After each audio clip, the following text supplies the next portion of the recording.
नहीं, बजट से बहुत खुश हैं। 5 राज्य में चुनाव है और पहली बार है जब विपक्ष भी ये मानने को तैयार है कि यह चुनावी बजट नहीं है। व्यापार बढ़ेगा, सेल बढ़ेगा, देश आगे बढ़ेगा। गेंद तो अब पहली बार जनता के पाले में गया है ना, तो जनता चुनेगी, मैं काम करके दिखाऊंगा। नमस्कार, हिंद एक्सप्रेस देख रहे हैं आप और हमारे साथ मौजूद हैं सीतामढ़ी चैम्बर ऑफ कॉमर्स के सचिव विशाल कुमार जी। पूर्व में नगर अध्यक्ष भी रह चुके हैं भाजपा के और वर्तमान में प्रत्याशी भी हैं मेयर के सीतामढ़ी से। तो ये हमारे साथ हैं, हम इनसे बातचीत करेंगे किस प्रकार से इनकी योजनाएं, मेयर का चुनाव लड़ रहे हैं तो किस प्रकार की एजेंडा है इनके पास और नया जो बजट सत्र आया है उससे ये कितने संतुष्ट हैं। सबसे पहले तो बहुत स्वागत है सर हमारे चैनल में आप। धन्यवाद आपका। नया जो बजट आया है कितने संतुष्ट हैं आप? क्या क्या उम्मीदें थी जो नहीं आ पाई है या आप खुश हैं बजट से? नहीं, बजट से बहुत खुश हैं। 5 राज्य में चुनाव है और पहली बार है जब विपक्ष भी ये मानने को तैयार है कि यह चुनावी बजट नहीं है। अच्छा। ये भारत के आगे बढ़ने का एक रोड मैप है।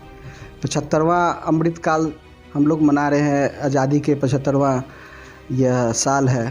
तो निश्चित तौर पर आप देखिए कि इसके बाद 25 साल के बाद भारत को किस दिशा में लेके जाना है। इसके लिए भारतीय जनता पार्टी के कार्यकर्ता, भारतीय जनता पार्टी के नेता मोदी जी के नेतृत्व में जिस तरीके से आगे बढ़ रहे हैं, आप मान के चलिए कि हम लोग का एक जो माँ भारती को परम वैभव पर ले जाने का एक सपना है, उस सपने को पूरा करने में यह बजट बहुत दूरगामी परिणाम देगा।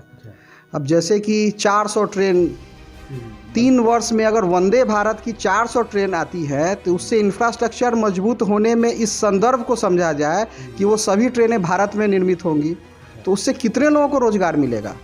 अब 25,000 किलोमीटर की अगर सड़क बन रही है तो उससे कितने लोगों को, लाखों लोगों को रोज़गार मिल रहा है। अब MSME में अगर जिस तरीके से सरकार ने बढ़ोतरी की है उसमें लोगों को रोज़गार मिल रहा है। सरकार का पहला यह सोच है कि आय बढ़ाना लोगों का, किसानों की आय बढ़ाने में MSP पे जो पैसा कम जाता था उसको बढ़ोतरी करना। तो सरकार की मंशा बहुत स्पष्ट है। तो आपको क्या लग रहा है कि ये जो मेक इन इंडिया के तहत 60 लाख रोजगार देने की बात कही जा रही है साकार हो पाएगा? 86 लाख, 60 लाख और 26 लाख अलग से है। कुल मिलाकर के जो भी आप उसको आंकड़ा में देखना चाहते हैं, बहुत सीधा है कि अगर इंफ्रास्ट्रक्चर मजबूत होगा, इंफ्रास्ट्रक्चर के लिए फंड आएगा तो लोगों को रोज़गार मिलेगा ही। एक इसका सबसे बड़ा सबूत आपको हम दे देते हैं कि GST आने के बाद टैक्स में GST के में बढ़ोतरी हुई है। इस बात को तो आप लोग भी मानते हैं, पूरा देश देख रहा है कि हम लोग GST का कलेक्शन इतने लाखों करोड़ तक लेकर के चले गए। उसके पीछे कहीं ना कहीं एक ईमानदार नेतृत्व का कारण है कि अब जनता, व्यापारी वर्ग हर तरीके से GST के दायरे में आए। ठीक है, परेशानी सबको ही है फॉर्म भरने में, क्योंकि वो नया है तो कुछ परेशानी हो सकती है, लेकिन व्यापार सभी लोगों का बढ़ा है। अगर व्यापार नहीं बढ़ता तो GST नहीं बढ़ता।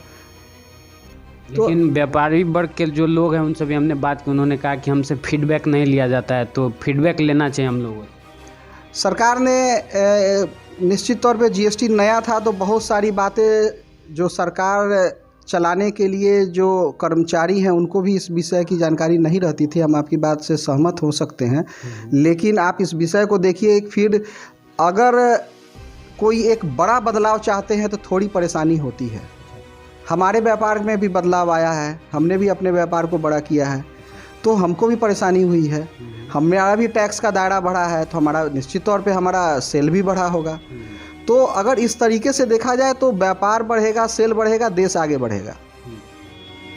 चलिए, इस सभी चीज़ों से हटकर अब वर्तमान में आप मेयर के प्रत्याशी हैं, किस प्रकार से काम करने की योजना बना चुके हैं? पहली बार चुनाव हो रहा है तो कितने उत्साहित हैं? भाजपा का दायित्व हमको बराबर मिला। पहले 2014 में हम चाय पे चर्चा के डिस्ट्रिक्ट कन्वेनर रहे।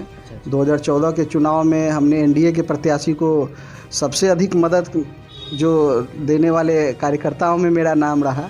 2019 के चुनाव में भी, चाहे वो डॉक्टर वरुण जी का नाम रहा हो या बाद में सुनील कुमार पिंटू जी का नाम रहा हो, हमने अपने दायित्व का निर्वहन पूरी तरीके से किया। हमको 2017 में भाजपा का अध्यक्ष जब बनाया गया 16-17 में, तो हमने नगर की जो 28 वार्ड थी, उस समय वार्डों में हमारे कार्यकर्ताओं का कमेटी हुआ करता था।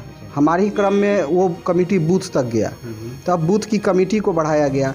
उसी बीच में हमारे यहाँ बूथों की संख्या बढ़ गई, तो बूथों की संख्या बढ़ने में भी हमने हर जगह कमेटी का निर्माण किया। हमारा काम है, जो पार्टी हमको काम देती है हम उसको आगे बढ़ाते हैं, काम को ज़मीनी स्तर पर लेके जाते हैं।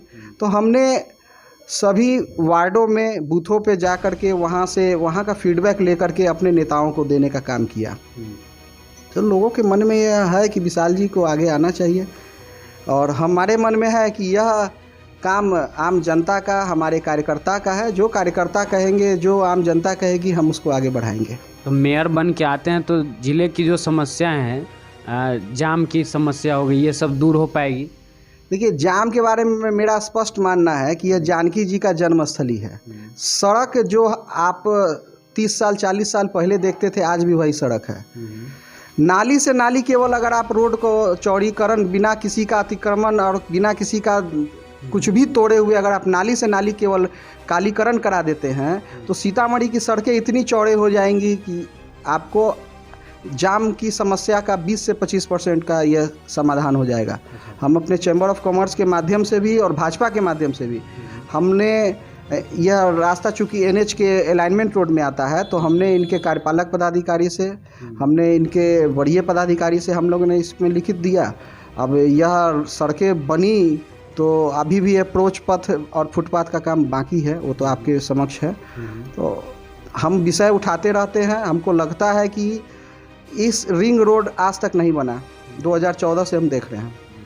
रिंग रोड की जो चौड़ाई है, जो भी है, वो पूरा सड़क बन जाए, और एक नगर निगम बनने के बाद भी एक और बड़ा रिंग रोड, एक सर्किल बाहर का एक रिंग रोड, उसकी भी एक ज़रूरत अब आ गई है। क्योंकि अब ग्रामीण स्तर का कोई भी व्यक्ति जब अगर इधर से रीगा की ओर से आते हैं और उनको रेलवे स्टेशन की ओर जाना होता है, तो वो शहर बीच करके न जाएं, उनको बाहर से बाहर जाने का एक रास्ता होना ज़रूरी है। तो 2 रिंग रोड यह मेरे ध्यान में है। पहला तो जो रिंग रोड ऑलरेडी पटल पर है उसको बनाना, और जो सड़कें इस नगर निगम क्षेत्र में आती हैं, उस नगर निगम क्षेत्र की सड़कों का चौड़ीकरण नाली से नाली अगर हो जाता है तो कोई अतिक्रमण नहीं करेगा। आज आप जाइए किरण चौक के पास या बहुत जगहों पे लोगों ने, अब सड़क नहीं है, सड़क अगर जो दायरा है 3 मीटर 4 मीटर 5 मीटर जो भी, उसके बाद की जो सड़कें हैं उस पर लोगों ने मिट्टी डाल के इंक्लाइन बना दिया है।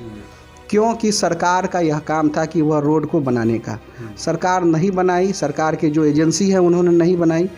तो जब भी नगर निगम क्षेत्र में आएगा, आप बिल्कुल विश्वास रखिए कि काम होगा, ज़रूर काम होगा। चूँकि मेरा विज़न बहुत क्लियर है।